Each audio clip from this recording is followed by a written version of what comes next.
आज का मेरा lecture chapter number 10 aptitude physics में स्टार्ट करेंगे।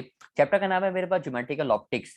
अब अगर आपसे कभी बेटा ऑप्टिक्स की बात की जाए तो ऑप्टिक्स के लफ्ज का वर्ड ऑप्टिक्स का जो मतलब है वो आमतौर पे लेंस कहलाता है। लेंस की अगर आप बात करो, लाइट से रिलेटेड ज्योमेट्रिकल ऑप्टिक्स मतलब लेंस से रिलेटेड बात होती है। अब लेंस क्या होता है, लेंस की बिल्कुल बेसिक से स्टार्ट करेंगे। चैप्टर में क्या क्या चीजें आप लोगों को पढ़नी है, लेंस कितने तरह के होते हैं, इमेज फॉर्मेशन कैसे होती है, तो बिल्कुल बेसिक से स्टार्ट करते हैं। कि अज्यूम ये करूंगा कि आप लोगों को कुछ भी बात नहीं आती हो, बिल्कुल जीरो से हम स्टार्ट करते हैं। तो सबसे पहले मैं आपको बताता हूँ बेटा, हमारे पास ये एक लेंस नजर आ रहा है, तमाम लोगों ने इस लेंस के बारे में पढ़ा होगा। ये जो लेंस है ये लेंस कहलाता है मेरे पास कॉन्वेक्स लेंस। एक और लेंस मैंने आपके सामने बना के दिखाया, ये जो लेंस नजर आ रहा है ये लेंस कहलाता है मेरे पास कॉनकेव लेंस। तो मेरे पास दो तरह के लेंस होते हैं, एक कहलाता है कॉन्वेक्स लेंस, एक कहलाता है कॉनकेव लेंस। कॉन्वेक्स लेंस की अगर मैं आपसे बात करूं तो बेटा कॉन्वेक्स लेंस में तो जब आप लाइट पास करते हो, आपने कॉन्वेक्स लेंस में से लाइट को पास किया, ये लाइट को इस तरीके से कन्वर्ज कर देगा। क्योंकि ये लाइट को कन्वर्ज कर रहा है, लाइट को मिला रहा है, इस वजह से इस लेंस का नाम एक और रखा गया। मैं दोनों के नाम बताऊं बेटा, कॉन्वेक्स लेंस को आप बोलते हो कन्वर्जिंग लेंस, क्योंकि लाइट को कन्वर्ज कर देता है, लाइट को मिला देता है, कन्वर्ज कर देता है। जबकि दूसरा जो लेंस आप देख रहे हो, दूसरे लेंस की अगर मैं आपसे बात करूं, इसमें से लाइट अगर आप पास करोगे तो ये लाइट को दूर की तरफ दूर कर देगा। दूर करने का मतलब ये है कि लाइट को डाइवर्ज कर देगा। तो ये कॉनकेव लेंस जो नजर आ रहा है ये लाइट को डाइवर्ज करता है, इस वजह से आपने इसका नाम रखा कौन सा लेंस, डाइवर्जिंग लेंस। तो अब आइंदा से आपको याद रखना है कि हमारे पास दो तरह के लेंस है, एक कॉन्वेक्स एक कॉनकेव। कॉन्वेक्स का मतलब होता है कन्वर्जिंग लेंस, कॉनकेव का मतलब होता है डाइवर्जिंग लेंस। लेंस देखने के बाद मजीद अगर मैं आपको बताऊं तो बेटा कॉन्वेक्स लेंस की जो फोकल लेंथ होती है ये पॉजिटिव कंसीडर करते हो आप। यानी कॉन्वेक्स लेंस की फोकल लेंथ जब भी आप कभी न्यूमेरिकल वगैरह में कहीं लिखोगे तो हमेशा पॉजिटिव होगी। जबकि कॉनकेव की लेंस, कॉनकेव की फोकल लेंथ हमेशा आपके पास कैसी होगी, नेगेटिव होगी। सवाल जरूर होगा कि सर कॉन्वेक्स की पॉजिटिव है कॉनकेव की नेगेटिव है, ऐसा क्यों? तो मैं इसका रीजन देता हूँ बेटा। फोकल लेंथ होती क्या है, मैं फोकल लेंथ अगर आपको बताऊं, आपकी लाइट जिस पॉइंट पे कन्वर्ज करती है वो पॉइंट आपका कहलाता है फोकस। आपकी लाइट जिस पॉइंट पे कन्वर्ज करती है, जिस पॉइंट पे कन्वर्ज करेगी उस पॉइंट को आप बोलोगे फोकस। और बेटा फोकस से लेकर लेंस तक का जो डिस्टेंस है, ये डिस्टेंस आपके पास कहलाती है फोकल लेंथ। बेटा फोकस क्या है, तो आप बोलेंगे सर फोकस कहलाता है जिस पॉइंट पे लाइट आपकी कन्वर्ज होगी वो पॉइंट फोकस कहलाएगा, और फोकस से लेकर लेंस तक का डिस्टेंस फोकल लेंथ कहलाएगा। क्या यहाँ पे आपको इस वाले केस में क्या फोकस नजर आ रहा है आपको? आप बोलेंगे सर फोकस ही नजर नहीं आ रहा, ये तो डाइवर्ज कर रहा है। तो इस लेंस में आप क्या काम करते हो, इस लेंस में आप लाइट को पीछे की तरफ एक्सटेंड करते हो। इस तरीके से आपने लाइट को एक्सटेंड किया, दोनों रेस को एक्सटेंड करोगे। मैं दूसरी वाली रे को भी एक्सटेंड करता हूँ, आपके सामने दूसरी रे को भी मैंने एक्सटेंड किया। अब ये जिस पॉइंट पे कॉन्साइड कर रहा है, ये पॉइंट इसका क्या कहलाएगा, ये पॉइंट इसका फोकस कहलाएगा। अब आप देखो, आपने इसकी फोकल लेंथ जो निकाली वो आपने ओरिजिनल नहीं निकाली, बल्कि एक तरह से अगर मैं बताऊं तो आपने ऑल्टरनेटिव, इसके ऑल्टरनेटिव साइड पे आपने उन रेस को एक्सटेंड किया, एक जुगाड़ तरीके से निकाली। इस वजह से आप इसकी फोकल लेंथ को नेगेटिव कंसीडर करते हो। नेगेटिव का मतलब कि लेफ्ट साइड पे इसकी फोकल लेंथ आ रही है, जबकि कन्वर्जिंग लेंस की जो फोकल लेंथ है वो राइट हैंड साइड पे आ रही है। तो ये छोटी छोटी सी बातें जो आप जहन में रखोगे, इन बातों को जहन में रखने के बाद आप तमाम लोगों ने ये फॉर्मूला पढ़ा है। फॉर्मूला आपके सामने नजर आ रहा है, 1/f=1/p+1/q। अब इसमें कौन सी चीज क्या है तो आपको अच्छे से याद होगा। ये f तो कहलाती है मेरे पास फोकल लेंथ, f के बारे में लिख के दिखाया, f फोकल लेंथ है। बेटा p कहलाता था मेरे पास ऑब्जेक्ट डिस्टेंस। आप बोलेंगे यस सर, p कहलाता था मेरे पास ऑब्जेक्ट डिस्टेंस। जबकि q नजर आ रहा है तो q कहलाता था मेरे पास कौन सा डिस्टेंस, इमेज डिस्टेंस। तो मैंने मेंशन करके दिखाया, object distance image distance positive में होता है। अच्छा, फिर आपने मजीद बातें पढ़ी, ये ऑब्जेक्ट डिस्टेंस और इमेज डिस्टेंस पॉजिटिव और नेगेटिव होता है। तो पॉजिटिव नेगेटिव कब होता है ये भी मैं आपको बात बताऊं। बेटा पॉजिटिव होता है जो डिस्टेंस नजर आ रहा है, ऑब्जेक्ट डिस्टेंस p और इमेज डिस्टेंस q, ये दोनों के दोनों पॉजिटिव होते हैं अगर बात करी जाए किसकी, रियल की बात की जाए। और दोनों के दोनों नेगेटिव होते हैं अगर आपसे बात की जाए किसकी, वर्चुअल की बात की जाए। तो मैं इसको एक काम करता हूँ, अलग से मेंशन कर देता हूँ कि भाई p और q, इन दोनों की वैल्यूज या तो पॉजिटिव होंगी या फिर नेगेटिव होंगी। पॉजिटिव नेगेटिव कब कब होंगी, तो इसकी बात कर लेते हैं। बेटा पॉजिटिव जब होगी जब वो आपसे बात करेगा किसकी, रियल की, और नेगेटिव होगी जब वो आपसे बात करेगा किसकी, वर्चुअल की। अब सवाल जरूर होगा सर ये रियल और वर्चुअल क्या होता है, आप ये तो बताइए। तो मैं आपको बताऊंगा, इसके लिए थोड़ा सा आपको वेट करना पड़ेगा। जब मैं उस टॉपिक पे पहुंचूंगा इमेज फॉर्मेशन पे, तो मैं आपको जरूर बताऊंगा कि रियल क्या है और वर्चुअल क्या है। तो मैंने आपको बताया पी और क्यू की वैल्यूज क्या क्या हो सकती हैं रियल और वर्चुअल के लिए। सेकंड जो फॉर्मूला मैं आपको बना के दिखाऊंगा, ये फॉर्मूला भी आपसे चलो शेयर करता हूँ किस तरीके से फॉर्मूले में बना रहा हूँ। पहले इसको लिख के दिखा दूं, ऑब्जेक्ट डिस्टेंस अच्छा, अब फॉर्मूला मैं थोड़ा सा आपको ड्राइव करके दिखा दूं। देखो फॉर्मूला मेरे पास है 1/f is equal to 1/p plus 1/q। 1/p अगर लेफ्ट पर आएगा तो क्या बन जाएगा, 1/f minus 1/p is equal to 1/q। आप इसका एलसीएम लोगे, एलसीएम लोगे तो p बंदा हो जाएगा, p बीच में आ रहा है माइनस, f बंदा करोगे तो f हो जाएगा, और f और p को आपस में मल्टीप्लाई करोगे तो ये pf हो जाएगा, और राइट पे लिखा हुआ है 1/q। रेसिप्रोकल कर दोगे, तो रेसिप्रोकल करोगे तो फॉर्मूला बन जाएगा P F divided by P minus F is equal to Q.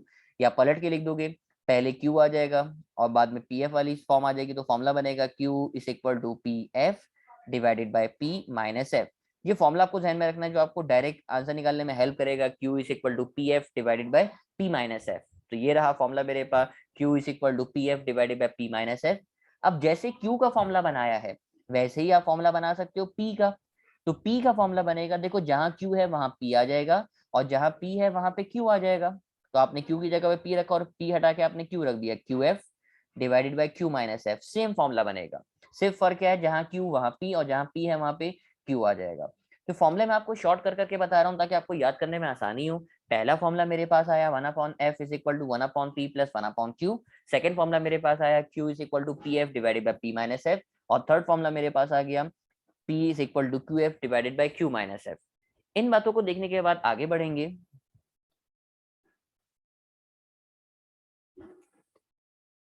अब इसके बाद मैं आपको बताऊं, आप जब इमेज फॉर्मेशन करते हो, इमेज फॉर्मेशन में कुछ चीजें होती हैं जो आपको याद होनी चाहिए, जो आपको पता होनी चाहिए। मैं आपको इसके बारे में बताऊं। बेटा सबसे पहले ये जो लाइन नजर आती है, इस लाइन को आप बोलते हो प्रिंसिपल एक्सिस। जो लाइन आपको लेंस में जो आप ड्रॉ करते थे, इमेज फॉर्मेशन करते थे ना, मैट्रिक क्लास से सीखते हुए आ रहे हो, तो जो लाइन नजर आ रही है, लाइन कहलाती है मेरे पास प्रिंसिपल एक्सिस। बेटा ये जो पॉइंट नजर आ रहा है, ये जो पॉइंट मैं आपको शो कर रहा हूँ, जिसको मैंने सर्कल हाईलाइट किया है, ये पॉइंट मेरे पास कहलाता है फोकस। तो एक हो गया प्रिंसिपल एक्सिस, एक हो गया मेरे पास फोकस। बेटा ये जो नजर आ रहा है मेरे पास, जो 2f का पॉइंट है, ये पॉइंट कहलाता है, ये जो डिस्टेंस है यहाँ तक का, ये कहलाता है मेरे पास आपके पास radius of curvature. Radius of curvature की मैंने आपसे बात करी। रेडियस ऑफ कर्वेचर के बाद अगला जो पॉइंट मेरे पास नजर आ रहा है, ये पॉइंट नजर आ रहा है सेंटर पॉइंट, और इस सेंटर पॉइंट को बेटा बोलते हो ऑप्टिकल सेंटर। तो ऑप्टिकल सेंटर आपके पास आ गया। ऑप्टिकल सेंटर के बाद बेटा फोकस से लेकर ऑप्टिकल सेंटर तक का जो डिस्टेंस आपको नजर आ रहा है, जिसको मैंने आपके सामने हाईलाइट किया, यानी ऑप्टिकल सेंटर ये रहा पॉइंट, ये रहा फोकस। तो ऑप्टिकल सेंटर से लेकर फोकस तक का जो डिस्टेंस है, इस डिस्टेंस को आप बोलते हैं फोकल लेंथ। तो फोकल लेंथ आ गया। कुछ चीजें आ गई आपके सामने जो आपको याद रखनी है। प्रिंसिपल एक्सिस याद रखना है, फोकस याद रखना है, ऑप्टिकल सेंटर है, रेडियस ऑफ कर्वेचर है, एंड देन फोकल लेंथ है। इन बातों को देखने के बाद मैं आगे बढ़ूंगा, और आगे बढ़ने के बाद मैं आपको सिखाऊंगा इमेज फॉर्मेशन। तो इमेज फॉर्मेशन की जरा बात करते हैं। अच्छा, डिस्टेंस के बारे में लेके दिखा दी कि distance between the focus and the optical centre, जो डिस्टेंस होता है, इस डिस्टेंस को आप बोलते हो बेटा फोकल लेंथ। तो फोकल लेंथ की डेफिनेशन मेरे पास आ गई। अच्छा, आप इमेज फॉर्मेशन की तरफ चलेंगे। इमेज फॉर्मेशन क्या है मेरे पास, इमेज फॉर्मेशन देखते हैं जरा। अब आपसे इमेज फॉर्मेशन आपको आनी चाहिए, इमेज फॉर्मेशन क्या है। तो फिर अब इसकी बात कर लेते हैं। उसने कहा आपसे when object is place between F and 2f, अगर आप ऑब्जेक्ट को एफ और 2f के दरमियान में रखोगे। अच्छा, आप ऑब्जेक्ट को एफ और 2f के दरमियान प्लेस करते हैं, ये रहा मेरे पास ऑब्जेक्ट, मैंने ऑब्जेक्ट को प्लेस किया। अब इसके रूल्स आपको पता होने चाहिए। वैसे पेपर में आपको ड्रॉ करने को आएगी नहीं, लेकिन पेपर में किस तरीके से पूछा जाता है मैं उसी हिसाब से आपकी तैयारी करवाता हूँ कि एमसीक्यू में क्या क्या पूछ सकते हैं। अब जरा मेरी बातों को फोकस करते रहिएगा और मुझे जवाब देते रहिएगा। पहला रूल अप्लाई करूंगा। पहला रूल होता है बेटा ऑब्जेक्ट रखने के बाद, जब आपने ऑब्जेक्ट को प्लेस किया, तो पहला रूल है, कोई भी रे अगर स्ट्रेट जाती है पैरेलल, मतलब स्ट्रेट रे अगर कोई भी जाएगी, तो लेंस तक पहुंचने के बाद आप इसको पास करा दोगे फोकस से। ये इसका पहला रूल है कि कोई भी रे अगर पैरेलल आएगी लेंस के प्रिंसिपल एक्सिस के पैरेलल, ये जो लाइन है आपको बताया ना, ये लाइन कहलाती है प्रिंसिपल एक्सिस।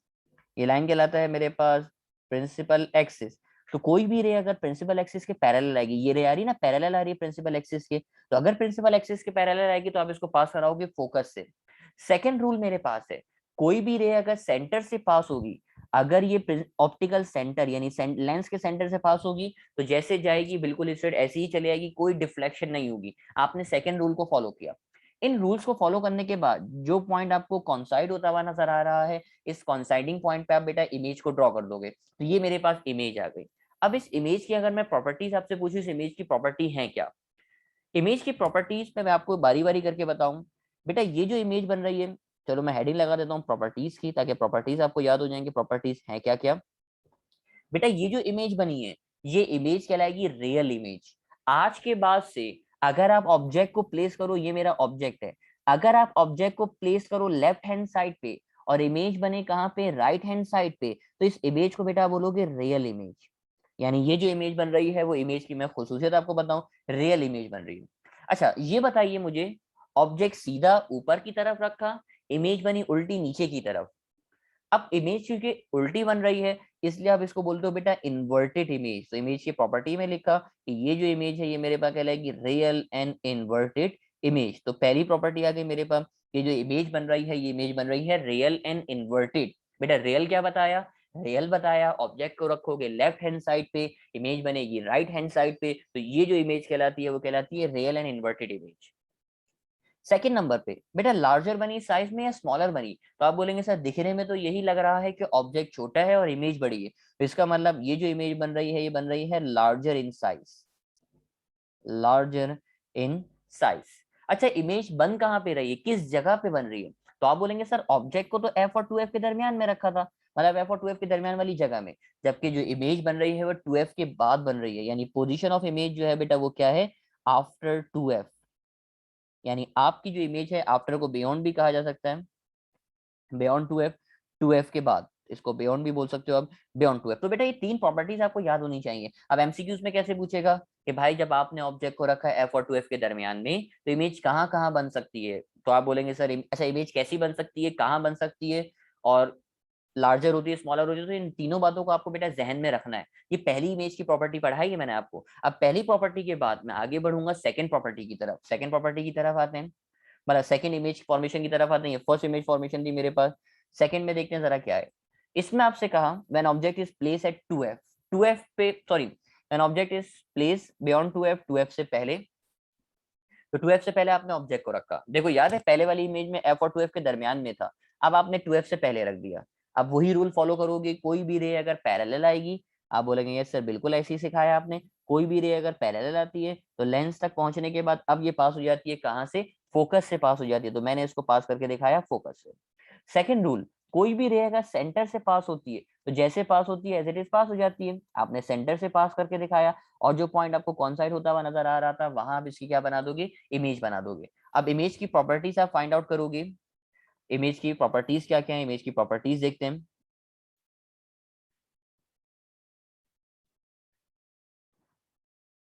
प्रॉपर्टीज के अंदर पहली प्रॉपर्टी, मुझे बताइए क्या रियल है या रियल नहीं है, आप बोलेंगे सर रियल तो है, मैंने लिखा रियल, और साथ साथ इन्वर्टेड भी है, तो मैंने लिखा रियल एंड इन्वर्टेड। यानी इमेज जो बन रही है वो रियल एंड इन्वर्टेड बन रही है।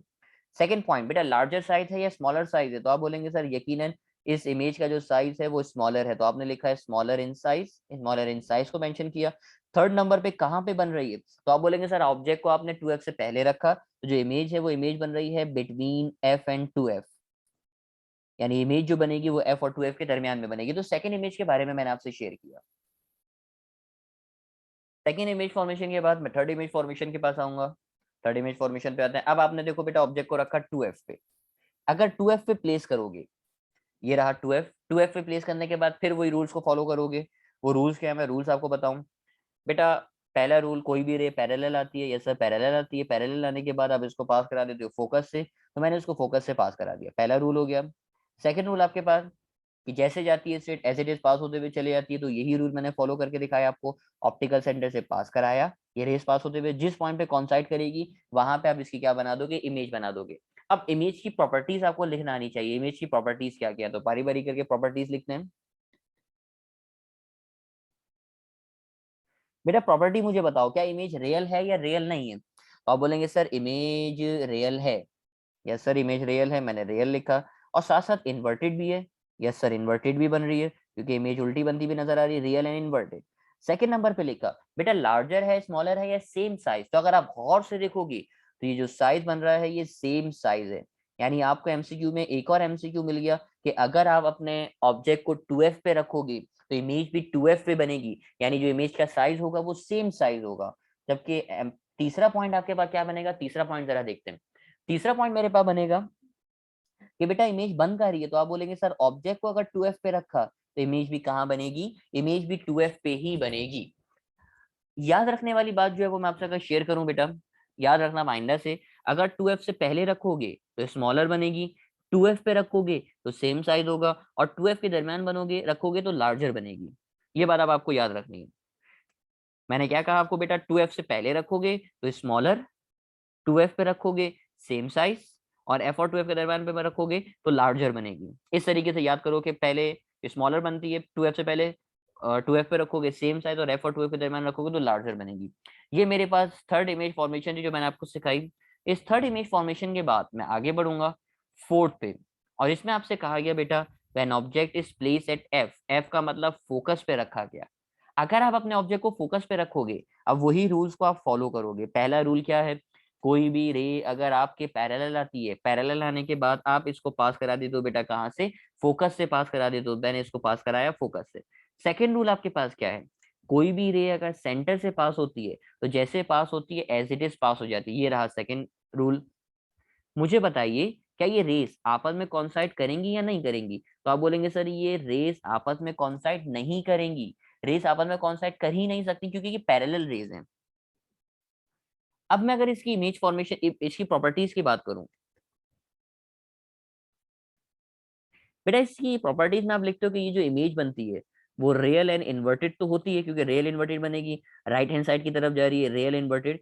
ये जो इमेज होती है क्योंकि ये इन्फिनिटी पे जा रही है तो इसको आप बोलते हो हाईली मैग्नीफाइड, क्योंकि जो कॉन्साइड करेगी वो इन्फिनिटी पॉइंट पे जाके करेगी, तो इसको आप बोलते हो बेटा highly magnified, highly magnified image बनेगी। और थर्ड पॉइंट जो है वो बनेगी कहाँ पे, तो आप बोलेंगे सर ये बनेगी जहाँ पे वो पॉइंट मेरे पास कहलाएगा एट इन्फिनिटी। ये एमसीक्यू बड़ा पूछा जाता है कि अगर आप ऑब्जेक्ट को रखोगे फोकस पे तो इमेज कहाँ बनेगी, तो आप उसका जवाब दोगे बेटा अगर आप ऑब्जेक्ट को रखोगे फोकस पे तो उसकी इमेज हमेशा बनती है इन्फिनिटी पे। Whenever the object is placed at focus, the image will always form at infinity and it will be highly magnified image. तो ये है मेरे पास fourth image formation. Fourth image formation के बाद मैं आगे आऊंगा बेटा फिफ्थ इमेज फॉर्मेशन की। अब फिफ्थ इमेज फॉर्मेशन क्या है, बड़ी interesting. When object is placed between F and O, आपने ऑब्जेक्ट को एफ और ओ के दरमियान में रखा। अब वही रूल्स को जरा फॉलो करते हैं ना बेटा, कोई भी रे अगर पैरेलल आएगी, या सर पैरेलल आती है तो इसको पास करा देते हैं हम फोकस से, या सर फोकस से पास कराइए इसको। आपने फोकस से पास करा दिया, पहला रूल। दूसरा रूल क्या है, तो आप बोलेंगे सर दूसरा रूल है कोई भी रे अगर सेंटर से पास होती है तो जैसे पास होती है एज इट इज पास हो जाती है। मुझे एक बात का जरा जवाब तो दीजिए कि दोनों रेस आपस में कॉन्साइड करेंगी इस तरफ, तो आप बोलेंगे सर कॉन्साइड कर ही नहीं, ये तो जितना ज्यादा दूर जाती जा रही है उतना ज्यादा इनके दरमियान का डिस्टेंस बढ़ता जा रहा है। तो मैंने इन रेस को पीछे की तरफ एक्सटेंड किया, मैंने इन रेस को दोनों रेस को पीछे की तरफ एक्सटेंड किया। अब जहां पे ये कॉन्साइड कर रही है बेटा, आपने दोनों रेस को पीछे की तरफ एक्सटेंड किया, अब जहां पे ये कॉन्साइड करेंगी ये इसकी इमेज आ गई। अब बड़ी इंटरेस्टिंग इसकी इमेज जो प्रॉपर्टीज हैं वो बड़ी इंटरेस्टिंग है जो आप लोग को सीखनी है। प्रॉपर्टीज में आपसे बारी बारी करके पूछता हूँ, जरा जवाब दीजिएगा। क्या ये इमेज रियल है? आप बोलेंगे सर नहीं। रियल होती अगर ऑब्जेक्ट होता लेफ्ट साइड पे, इमेज होती राइट हैंड साइड पे, तो ये रियल कहलाती। सर अगर रियल नहीं है तो क्या है, तो बेटा ये कहलाती है मेरे पास वर्चुअल इमेज। रियल होती अगर ऑब्जेक्ट लेफ्ट पे और इमेज राइट हैंड साइड पे, तो रियल होती, लेकिन ये रियल थोड़ी है, ये वर्चुअल है। मुझे बताओ क्या इमेज इन्वर्टेड है? आप बोलेंगे सर नहीं, इन्वर्टेड भी नहीं है। इन्वर्टेड कब होती, जब ऑब्जेक्ट सीधा होता, इमेज उल्टी होती तो इन्वर्टेड होती। ये तो ऑब्जेक्ट भी ऊपर की तरफ है, इमेज भी ऊपर की तरफ है, तो ये इस तरह की इमेज कहलाती है मेरे पास इरेक्ट इमेज। इरेक्ट का मतलब होता है सीधा, इरेक्ट। तो बेटा ये जो इमेज बन रही है ये मेरे पास बन रही है वर्चुअल एंड इरेक्ट। तो आपसे अगर एमसीक्यू में बोले ना कि बताओ भाई वर्चुअल और इरेक्ट इमेज कब बनती है, तो आप बोलेंगे सर जब बनेगी जब आप ऑब्जेक्ट को कहाँ पे रखेंगे, फोकस और ऑप्टिकल सेंटर के दरमियान में। ये जो चीज लाइन, ये जो कहला रहा है ये मेरे पास ऑब्जेक्ट है, जबकि ये बन जो रहा है ये मेरे पास कौन है, इमेज है। अच्छा अब मुझे बताओ इमेज बन कहाँ रही है, तो आप बोलेंगे सर इमेज बन रही है बिफोर 2f, 2f से पहले, यानी जो इमेज बन रही है वो 2f से भी पहले बन रही है। अच्छा लार्जर बन रही है या स्मॉलर बन रही है, पहले ये तो लिखना भूल गया मैं, तो आप बोलेंगे सर ये बन रही है लार्जर इन साइज, यानी बड़ी है। और जबकि बन कहाँ पे रही है, तो आप बोलेंगे सर ये बन रही है बिफोर 2f, 2f से, सॉरी बिफोर ऑब्जेक्ट, ऑब्जेक्ट से भी पहले बन रही है। तो ये तीन प्रॉपर्टीज आपको इसकी याद रखनी है। ये जो इमेज फॉर्मेशन मैंने आपको बताई ये फिफ्थ इमेज फॉर्मेशन थी। आई थिंक अगर मैं सही बोल रहा हूँ तो 1 2 3 4 5। अच्छा अब मैं आ रहा हूँ आपके पास सिक्स इमेज फॉर्मेशन पे। When the object is at infinity, अगर आपका ऑब्जेक्ट इन्फिनिटी पे हो। देखो ऑब्जेक्ट अगर इन्फिनिटी पे है तो इसकी दोनों रेस पैरेलल आएंगी, यानी ऑब्जेक्ट आपका इन्फिनिटी पे, ऑब्जेक्ट अब आपको नजर ही नहीं आ रहा। ऑब्जेक्ट इन्फिनिटी के ऊपर है। तो ऑब्जेक्ट अगर इन्फिनिटी पे है तो ये पैरेलल रेज आ रही है, पैरेलल रेज को इस तरीके से आप कॉन्साइड करोगे, ये रेज जिस जगह पे कॉन्साइड होगी वहां पे इसकी इमेज बनाओगे। अब आप देखो ये इसका अपोजिट हो गया कि अगर आपका ऑब्जेक्ट इन्फिनिटी पे हो तो जो इमेज होती है बेटा वो इमेज बनती है फोकस पे। जबकि अभी आप इसका अपोजिट भी तो पढ़ कर आए, आप क्या पढ़ कर आए थे, अगर ऑब्जेक्ट फोकस पे था तो इमेज इन्फिनिटी पे, और अगर आपका ऑब्जेक्ट इन्फिनिटी पे है तो इमेज कहाँ बनेगी, फोकस पे बनेगी। तो मैंने लिख के दिखाया फर्स्ट पॉइंट कि बेटा आपकी जो इमेज बन रही है वो कैसी बन रही है, तो आप बोलेंगे सर ये बन रही है real and inverted, image properties के अंदर आएगा, मैंने लिख के दिखाया रियल एंड इन्वर्टेड।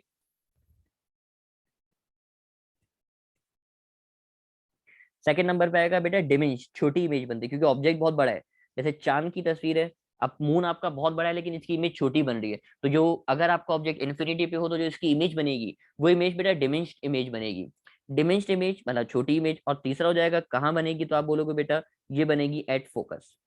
अच्छा एक सवाल पूछा जाता है, ये सवाल क्या है, जरा सवाल मैं आपसे शेयर करूं कि भाई रियल इमेज स्क्रीन पे बनती है या नहीं बनती। रियल इमेज का मतलब ही यही है कि वो स्क्रीन पे बनती है, यानी formed on screen. Real image जो है वो स्क्रीन के ऊपर बनती है क्योंकि वो ऑब्जेक्ट लेफ्ट हैंड साइड पे है, इमेज राइट हैंड साइड पे, और राइट हैंड साइड पे बनने का मतलब ये है कि स्क्रीन पे बनती है। जबकि ये जो वर्चुअल इमेज होती है बेटा, ये वर्चुअल इमेज स्क्रीन पे नहीं बनती, वो आप एक्सटेंडेड लाइंस की मदद से लेफ्ट हैंड साइड पे ड्रॉ करते हो, स्क्रीन पे नहीं बनती। और जबकि रियल इमेज जो है वो स्क्रीन पे बनती है। अच्छा अब आपने सीखी बात कि ऑब्जेक्ट कहाँ रख रहे हो, इमेज कहाँ बन रही है, ये सारी बातें, इसकी एक शॉर्ट टेक्निक मैं सिखाता हूँ, वो मैं आपसे शेयर करूंगा ताकि आपको कुछ आसानी हो इसको याद करने के लिए। तो शॉर्ट टेक्निक जरा देखते हैं क्या है। देखो ये इमेज के लिए मैंने बनाया प्रिंसिपल एक्सिस बनाया, फोकस बनाया, 2f बनाया। अब मैंने पॉइंट्स को मार्क किया, एक पॉइंट वो जो मैंने शो किया यहाँ पे इन्फिनिटी के ऊपर, मतलब बहुत दूर करने के लिए मैंने इन्फिनिटी को शो कर दिया। एक पॉइंट मैंने बनाया 2f से पहले, एक पॉइंट मैंने बनाया 2f पे, एक पॉइंट आ गया मेरे पास f और 2f के दरमियान, एक पॉइंट आ जाएगा मेरे पास f पे, और एक पॉइंट आ जाएगा f और o के दरमियान में, ये सेंटर पॉइंट जो होता है वो o कहलाता है। जबकि फिर मैंने वहां से पॉइंट्स नंबरिंग करी, पहले मैंने फिर लेफ्ट से नंबरिंग करना शुरू करी, नंबर्स लिखे 1, फिर नंबर लिखा 2, फिर नंबर लिखा 3, फिर नंबर लिखा 4, फिर नंबर लिखा 5, देन नंबर लिखा 6। अब फिर इसी तरीके से डॉट लगाना शुरू किए, फिर ये एक और डॉट नजर आ रहा है, ये डॉट भी बेटा शो कर रहा है इन्फिनिटी को, इन्फिनिटी के लिए। फिर ये 2f से पहले हो गया, 2f पे हो गया, f 2f के दरमियान f हो गया, और f और o के दरमियान, इसकी भी नंबरिंग करी 1 2 3 4 5 6, इसकी नंबरिंग करी। अब इससे फायदा क्या है, अच्छा पहले इसको बेटा याद करना पड़ेगा। ये जो टेक्निक तो आप सीखोगे, टेक्निक आपके लिए फायदेमंद भी है, लेकिन इसको पहले समझना भी पड़ेगा कि नंबरिंग लेफ्ट से यहाँ से शुरू करोगे, वहां नंबरिंग राइट से शुरू करोगे। अब इसका शॉर्ट ट्रिक क्या है, वो शॉर्ट ट्रिक जगह देखिएगा क्या लिखा हुआ है। आपके पास लिखा हुआ है Q is equal to 6 minus P, इस फॉर्मूले को याद करोगे, Q का formula Q is equal to 6 minus P, आपने इसको याद किया। अब अगर मैं ऑब्जेक्ट को रखूंगा बेटा 2f पे, अगर मैं ऑब्जेक्ट को रखूंगा कहाँ पे एट 2f, सॉल्व करके देखते हैं। अगर मैं ऑब्जेक्ट को 2f पे रखूंगा तो फॉर्मूला मैंने अप्लाई किया, फॉर्मूला मेरे पास क्या है सर, फॉर्मूला मेरे पास Q is equal to 6 minus P. मुझे बताओ P की वैल्यू क्या आ रही है, अगर मैं 2f पे रखूंगा तो आप बोलेंगे सर P की वैल्यू आ रही है 3, 6 में से 3 को माइनस करोगे तो आंसर 3 आएगा। इसका मतलब Q जो इमेज बनेगी वो भी 3 पे बनेगी, और 3 पे बनने का मतलब कहाँ बनेगी, 2f पे ही बनेगी। तो आपको इससे याद नहीं करना पड़ेगा कि अगर आपने ऑब्जेक्ट को 2f पे रखा तो इमेज भी 2f पे ही बनेगी। लेट सपोज मैं और एग्जांपल भी आप लोगों को शेयर करता हूँ ताकि आप लोगों को फिर ये और प्रैक्टिस करना है। ये देखो मैंने आपसे कहा मैंने ऑब्जेक्ट को रखा f2f के दरमियान में। अब आपने बोला सर f2f के दरमियान है, तो मैंने लिख के दिखाया बिटवीन f एंड 2f, आपने f और 2f के दरमियान में रखा। अब देखो जरा फॉर्मूला क्या है मेरे पास, यस सर फॉर्मूला अप्लाई करेंगे, Q is equal to 6 minus P, बेटा 6 पी की जगह पे आ जाएगा 4, 6 में से 4 को माइनस करोगे तो आंसर 2 आएगा। 2 आंसर आने का मतलब क्या है कि इमेज बनेगी 2 पॉइंट पर, 2 पॉइंट का मतलब क्या है कि 2f से पहले बनेगी। तो इससे आपको आइडिया हो जाएगा कि आपकी इमेज क्या बन रही है। लास्ट में आपको एक और करके दिखा देता हूँ, वो लास्ट क्या है वो भी जल्दी से देख लेते हैं। बेटा अगर मैंने ऑब्जेक्ट को फोकस पे रखा तो आप बोलेंगे सर ये सर एट फोकस, फोकस मतलब एट एफ, तो आपने लिखा फॉर्मूले टेक्निक अप्लाई करी, Q is equal to 6 minus P, 6 में से 5 को माइनस करोगे तो आंसर आएगा 1। और बेटा 1 का मतलब क्या है, तो आप बोलेंगे यस सर 1 का मतलब है इन्फिनिटी पे, यही तो आपको सिखाया था कि अगर आपका ऑब्जेक्ट कहाँ पर होगा, फोकस पे, तो जो इसकी इमेज बनती है वो इमेज इन्फिनिटी पे बनती है। लेकिन ये फॉर्मूला सिर्फ एक बात पे, एक पॉइंट पे आके फेल हो जाता है, और वो पॉइंट है 6 पॉइंट, यानी 6 पॉइंट पे ये फॉर्मूला फेल हो जाता है। नहीं यकीन आता तो मैं करके भी दिखा देता हूँ कि फेल कैसे हो जाता है। ये देखो फेल होने वाला तरीका, अगर मैं इसको रखूं एट बिटवीन एफ एंड ओ, इसका आंसर नहीं आता, तो ये टेक्निक सिर्फ 6 पॉइंट पे आके फेल होती है। Between F and O formula हो जाएगा Q is equal to 6 minus P होगा पहले, फिर 6 में से अगर आप 6 को माइनस करोगे तो आंसर आ जाएगा 0, और 0 कोई पॉइंट नहीं आ रहा, तो ये आपको याद करना पड़ेगा। अगर ऑब्जेक्ट को 6 पे रखोगे तो इमेज इससे पहले ही बनती है। बाकी तमाम जो पॉइंट्स है उन पॉइंट्स पे ये एप्लीकेबल है, तो जिस पे एप्लीकेबल नहीं है उसमें मैंने क्रॉस लगा दिया। इन फॉर्मुलों को देखने के बाद जो टेक्निक मैंने आपको बताई, इमेज फॉर्मेशन मैंने कॉन्वेक्स लेंस का सिखाया। अब मैं आपको इमेज फॉर्मेशन बता दूं जल्दी से। कॉनकेव मिरर, कॉनकेव, अच्छा मिरर लिखा नजर आ रहा है, कॉनकेव लेंस होगा ये। Image formation by concave lens. Concave lens की बेटा इमेज फॉर्मेशन जरा देखते हैं। आपके पास ये कॉनकेव लेंस, आपने इमेज ऑब्जेक्ट को प्लेस किया। ऑब्जेक्ट को प्लेस करने के बाद अब इसके रूल्स थोड़े से डिफरेंट है। ये क्योंकि कॉनकेव लेंस है, कॉनकेव लेंस जो होता है वो डाइवर्जिंग लेंस होता है, और इसकी फॉर्मेशन बनती हुई थोड़ी मुश्किल है। मैंने इमेज फॉर्मेशन थोड़ी सी डिफिकल्ट है, तो मैं इसलिए आपसे शेयर कर रहा हूँ। खास तौर पे आपको बता रहा हूँ, जरा देखिएगा। आप इसका पहला रूल कैसा क्या फॉलो करते हो, इसका पहला रूल थोड़ा सा डिफरेंट है। इसका पहला रूल ये है कि कोई भी रे अगर सेंटर से पास होगी तो ये पहले आपने अप्लाई कर दिया। सेंटर से पास होगी तो जैसे पास होगी एज इट इज पास हो जाएगी, ये पहला रूल हो गया। सेकेंड रूल इसका बेटा, कोई भी रे अगर पैरेलल आती है तो पैरेलल आने के बाद आप इसको पास कराते थे फोकस से। अगर तो आप ये फोकस नीचे वाले फोकस से पास करा दोगे, ये आगे वाला जो फोकस नजर आ रहा है, तो इसने लाइट को कन्वर्ट कर दिया। और ये कन्वर्ट थोड़ी करेगा, ये तो डाइवर्जिंग लेंस है। तो इस बात का ख्याल रखना बेटा, इस रे को आप आगे की तरफ एक्सटेंड नहीं कराओगे, बल्कि इस रे को आप पीछे की तरफ एक्सटेंड कराते हो। इस रे को आपने पीछे की तरफ एक्सटेंड कराया, यानी पीछे वाले फोकस से पास कराया, और फिर इसको आप आगे की तरफ क्या कर दोगे, एक्सटेंड कर दोगे। तो ये इसको डाइवर्ट करने का तरीका होता है। एक दफा दोबारा बता रहा हूँ, जरा दोबारा देखिएगा, बात को समझिएगा। देखो अगर आपकी रे आई, आपने काम किया, रे को स्ट्रेट लेकर आए और आगे वाले फोकस से पास करा दिया, तो तरीका गलत हो जाएगा। क्यों गलत हो जाएगा? क्योंकि आपने रे को कन्वर्ज करा दिया, ये कन्वर्ज नहीं करता, डाइवर्ज करता है। तो डाइवर्ज करने के लिए आप पहले इस रे को आप पीछे की तरफ एक्सटेंड कराओगे इस तरीके से, यानी पीछे वाले फोकस से आप इसको एक्सटेंड कराओगे, और पीछे एक्सटेंड कराने के बाद इस तरीके से आपने पीछे की तरफ एक्सटेंड करना है। आपने रे को पीछे की तरफ एक्सटेंड किया, और अब पीछे की तरफ एक्सटेंड करने के बाद अब आप इसको आगे की तरफ डाइवर्ट कर दोगे। तो मैंने इसको आगे की तरफ डाइवर्ट करके दिखाया, ये हो गया मेरे पास डाइवर्जिंग लेंस। अब जहां पे ये कॉन्साइड कर रहा है बेटा, आप इसकी इमेज बनाओगे। तो अब आप बोलेंगे सर क्या इसमें ये नहीं होता कि आपने ऑब्जेक्ट को कहाँ पे रखा तो इमेज कहाँ बनेगी? इत्तफाक से, इत्तफाक समझ लो या मजे की बात समझ लो बेटा, कि इसकी इमेज फॉर्मेशन हमेशा एक जैसी बनेगी। ऑब्जेक्ट को कहीं पे भी रख लो, इमेज हमेशा एक जैसी बनेगी। ये मेरा आपको चैलेंज है, आप कहीं पे भी ऑब्जेक्ट को रख के देख लो, इमेज हमेशा ऐसी बनेगी। तो अब मैं अगर इमेज की प्रॉपर्टीज आपको बताऊं, इमेज की प्रॉपर्टी बेटा, इमेज का जो पहले मुझे बताओ क्या रियल है? आप बोलेंगे सर रियल जब होती जब ऑब्जेक्ट लेफ्ट पर होता है, इमेज राइट पर होती। सर ये रियल तो है ही नहीं, मैंने रियल लिख के काट दिया। क्या इन्वर्टेड है? आप बोलेंगे सर इन्वर्टेड भी नहीं। इन्वर्टेड का मतलब होता है उल्टी इमेज बन रही है, उल्टी भी नहीं बन रही, सीधी बन रही है। इस वजह से बेटा ये क्या लगेगा मेरे पास, वर्चुअल एंड इरेक्ट। तो मैंने लिख के दिखाया, ये जो इमेज मेरे पास बन रही है ये वर्चुअल एंड इरेक्ट बन रही है। बेटा लार्जर है या स्मॉलर है? तो आप बोलेंगे सर ये जो साइज है इमेज का, ये मेरे पास है smaller in size. Smaller image बन रही है, तो मैंने लिख के दिखाया स्मॉलर इन साइज।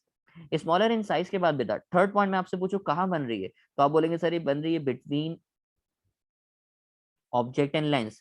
हमेशा ऑब्जेक्ट और लेंस के दरमियान में बनेगी, यानी इसकी जब आप इमेज बनाओगे तो इमेज हमेशा जो बनेगी वो ऑब्जेक्ट और लेंस के दरमियान। तो बेटा ये इमेज फॉर्मेशन है कॉन्केव लेंस की, और जो सब सारे ऑब्जेक्ट्स के लिए सेम है। ऑब्जेक्ट को आप कहीं पे भी रख लो, आपने ऑब्जेक्ट को कहीं पे भी रखा, आपकी इमेज हमेशा ऐसी ही बनेगी, जो यहाँ पे मैं हाईलाइट करके दिखा रहा हूँ, जिसका नाम मैं इमेज रख रहा हूँ। तो ये फॉर्मेशन हो गई मेरे पास इमेज फॉर्मेशन कॉन्केव लेंस की। कॉन्केव लेंस की इमेज फॉर्मेशन के बाद अब मैं अगर अगले टॉपिक पे आगे बढ़ूंगा, तो अगले टॉपिक में मैं आपसे फॉर्मूले डिस्कस करूंगा। ये तीन फॉर्मूले तो आप अभी पढ़ कर आ गए, 1/f is equal to 1/p plus 1/q। फिर आपने फॉर्मूला पढ़ा q is equal to pf divided by p minus f, और फिर आप लोगों ने फॉर्मूला पढ़ा p is equal to qf divided by q minus f। इन फॉर्मूलों को देखने के बाद अब जो फॉर्मूला मेरे पास आ रहा है वो फॉर्मूला है मैग्निफिकेशन का। और मैग्निफिकेशन का फॉर्मूला बेटा आप पढ़ कर आए हो, पहला फॉर्मूला आप लोगों ने पढ़ा मैग्निफिकेशन का, HI/HO। याद है ना HI क्या होता था बेटा? HI होता था मेरे पास हाइट ऑफ इमेज, HI कहलाता था हाइट ऑफ इमेज। जबकि HO नजर आ रहा है तो HO कहलाता था मेरे पास हाइट ऑफ ऑब्जेक्ट। तो मैंने लिख के दिखाया, HI कहला रहा है हाइट ऑफ इमेज, HO कहला रहा है हाइट ऑफ ऑब्जेक्ट। मैग्निफिकेशन का दूसरा फॉर्मूला क्या लिखा हुआ है, तो आप बोलेंगे ये सर दूसरा फॉर्मूला लिखा हुआ है m is equal to q upon p। तो q अपॉन p कहलाता है मेरे पास इमेज, q कहलाता है इमेज डिस्टेंस, p कहलाता है ऑब्जेक्ट डिस्टेंस। अब आप एक बात पे गौर करो, दोनों की लेफ्ट हैंड साइड पे m आ रहा है। अगर आप इसको कंपेयर भी करना चाहो तो कंपेयर करने के बाद फॉर्मूला बन जाएगा H I upon H O is equal to Q upon P. तो मैंने फॉर्मूले को लिख के दिखा दिया कि आपको अगर कभी कंपेयर करके ये वाला फॉर्मूला यूज करना तो ये भी आप यूज कर सकते हो। तो तीनों फॉर्मूले आपके पास आ गए, H I upon H O Q upon P, और थर्ड आ गया मेरे पास H I upon H O is equal to Q upon P. अगला जो फॉर्मूला लिखा है वो है लेंस कॉम्बिनेशन का। लेंस कॉम्बिनेशन का फॉर्मूला है one upon F is equal to one upon F one plus one upon F two. यानी अगर आप दो लेंसेज को कंबाइन कर दो, लेट सपोज मैं अगर कंबाइन करके दिखाऊं आपको, ये कॉन्वेक्स लेंस और एक और कॉन्वेक्स लेंस, आपने दोनों को कंबाइन कर दिया, एक ही फोकल लेंथ f1 एक ही फोकल लेंथ f2, दोनों को कंबाइन करोगे तो कंबाइन करने के बाद जो फॉर्मूला बनेगा वो ये बनेगा one upon F is equal to one upon f1 plus one upon f2। और अगर इस फॉर्मूले को सॉल्व करोगे एलसीएम की मदद से तो फॉर्मूला बन जाएगा f is equal to f1 f2 divided by f1 plus f2। चाहे ये लिखो या ये लिखो एक ही बात है, वो सेकंड वाला फॉर्मूला आपको सिंप्लीफाई हुआ हुआ नजर आ रहा है। लेंस कॉम्बिनेशन के बाद बेटा अगला जो फॉर्मूला लिखा हुआ है पावर ऑफ लेंस। तो पावर ऑफ लेंस का फॉर्मूला आप लोगों ने पढ़ा होगा, पावर ऑफ लेंस का फॉर्मूला है बेटा मेरे पास P is equal to one upon F. ये है मेरे पास पावर ऑफ लेंस का फॉर्मूला। आपकी जो फोकल लेंथ है वो फोकल लेंथ होनी चाहिए मीटर में, तो जो पावर आती है, पावर आती है आपके पास किसमें, डायोप्टर में, और डायोप्टर को आप लिखते हो कैपिटल डी से, तो ये पावर का यूनिट है। अब ये बेटा सारी बातें आपके लिए इंपॉर्टेंट है, अभी मैं एमसीक्यूज करवाऊंगा तो एमसीक्यूज में इन बातों को डिस्कस भी करूंगा कि कौन सी चीज किस में होती है तो आंसर किसके अंदर आता है। पहले आप इनको याद कर लो बातों को कि फोकल लेंथ होनी चाहिए मीटर में, तो पावर आती है डायोप्टर में। जल्दी से आप तमाम लोग इन फॉर्मुलों को याद कीजिए ताकि फिर मैं आपको एमसीक्यू इसके डिस्कस करूं। अब एमसीक्यूज की तरफ आगे बढ़ते हैं, एमसीक्यू देखते हैं। ये रहा मेरे पास फर्स्ट एमसीक्यू। फर्स्ट एमसीक्यू में क्या कहा आपसे, तो फर्स्ट एमसीक्यू पढ़ते हैं। उसने कहा where should an object be place, object को कहाँ पे रखा जाए, मतलब क्या निकाल के दिखा दो, पी निकाल के दिखा दो। From convex lens of focal length 10 centimetre, focal length मतलब जो चीज आपको दे रहा है बेटा वो दे रहा है मुझे फोकल लेंथ, और फोकल लेंथ का मतलब एफ दे रहा है, F is equal to 10 centimetre. और आपसे बोल रहा है to obtain an image of magnification twice, magnification twice का मतलब एम की वैल्यू आपको 2 दे रहा है।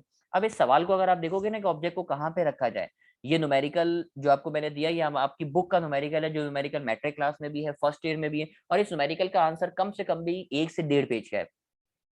तो इस न्यूमेरिकल को आप शॉर्ट तरीके से कैसे कर सकते हो मैं डिस्कस करूंगा आपसे, तो जरा इस न्यूमेरिकल को देखिएगा, एमसीक्यू को समझिएगा और फिर मुझे जवाब भी कीजिएगा, रेस्पॉन्ड कीजिएगा। बेटा पहला काम आप करोगे फोकल लेंथ और मैग्निफिकेशन दोनों को डिवाइड कर दोगे। ये शॉर्ट ट्रिक मैं आपको डायरेक्ट बता रहा हूँ कि मैं न्यूमेरिकल सॉल्व करके नहीं दिखा रहा, वरना बात फिर लेंथी होगी। फोकल लेंथ और मैग्निफिकेशन दोनों को डिवाइड कीजिए। फोकल लेंथ को डिवाइड करोगे, फोकल लेंथ की वैल्यू 10, मैग्निफिकेशन की वैल्यू 2, दोनों को डिवाइड करोगे तो आंसर आएगा मेरे पास कितना, 5, 2 1 द 2, 2 5 द 10, आंसर 5 आ जाएगा। मैंने 5 को मेंशन किया, तो आप बोलेंगे सर क्या 5 आंसर है, तो मैं बोलूंगा बेटा नहीं 5 आंसर नहीं है, जैसे बोलता है ना रुको जरा सबर करो, वैसे अब आपको थोड़ा सा सबर करना है। ये जो आपके पास 5 आंसर आया बेटा, इस 5 आंसर को एक दफा फोकल लेंथ में ऐड कर दीजिए, एक दफा फोकल लेंथ में सब्ट्रैक्ट कर दीजिए। बेटा बताओ फोकल लेंथ की वैल्यू कितनी है, तो आप बोलेंगे सर फोकल लेंथ की वैल्यू है 10 सेंटीमीटर। ये जो आंसर आपके पास आया, इस आंसर को एक दफा फोकल लेंथ में ऐड कर दीजिए, और इस आंसर को एक दफा फोकल लेंथ में से क्या कर दीजिए, माइनस कर दीजिए। जब आप ऐड करोगे तो आंसर आएगा 15 सेंटीमीटर, और जब आप माइनस करोगे बेटा तो आंसर आएगा मेरे पास कितना सेंटीमीटर, 5 सेंटीमीटर। अच्छा जब आपने ऐड किया बेटा तो ये जो आंसर आता है ये आता है रियल इमेज के लिए, और जब आपके पास 5 माइनस करोगे आंसर तो ये जो आंसर आता है वो आंसर आता है वर्चुअल इमेज के लिए। अब यहीं से आपके बेटा 3 एमसीक्यू बनते हैं इस टेक्निक से, जो मैंने टेक्निक आपको सिखाई। मुझे बताओ क्या इमेज से पहले, इमेज जो नजर आ रहा है इससे पहले उसने रियल बोला, आप बोलेंगे सर नहीं। क्या उसने वर्चुअल बोला, आप बोलेंगे सर नहीं। इसका मतलब ये हुआ सर इसका आंसर जो है वो 15 भी सही है, आंसर 5 भी सही है। भाई अगर रियल बोलता तो सिर्फ 15 सही होता, अगर वर्चुअल बोलता तो सिर्फ 5 सही होता। उसने मेरे से पहले कुछ बोला ही नहीं, अब जब कुछ नहीं बोला तो करेक्ट जवाब हो जाएगा बेटा ऑप्शन नंबर सी, यानी बोथ ए एंड बी। यानी रियल वाला भी सही है, वर्चुअल वाला भी सही है, तो करेक्ट आंसर हो जाएगा बोथ ए एंड बी। अगर रियल बोलता तो 15 हो जाता और वर्चुअल बोलता तो कितना हो जाता, 5 हो जाता।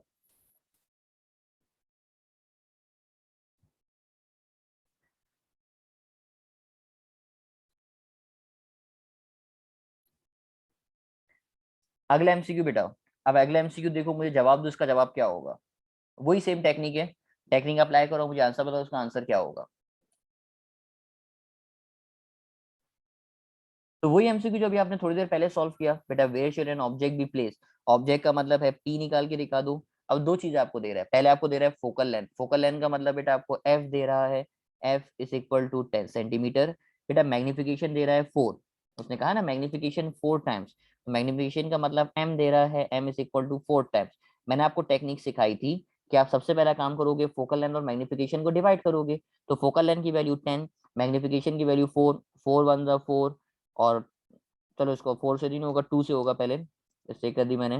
2 2 जा 4, 2 5 जा 10, और 5 को 2 से डिवाइड करोगे तो आंसर आएगा 2.5। याद है, इस आंसर को एक दफा फोकल लेंथ में प्लस कर दोगे, एक दफा फोकल लेंथ में से माइनस कर दोगे।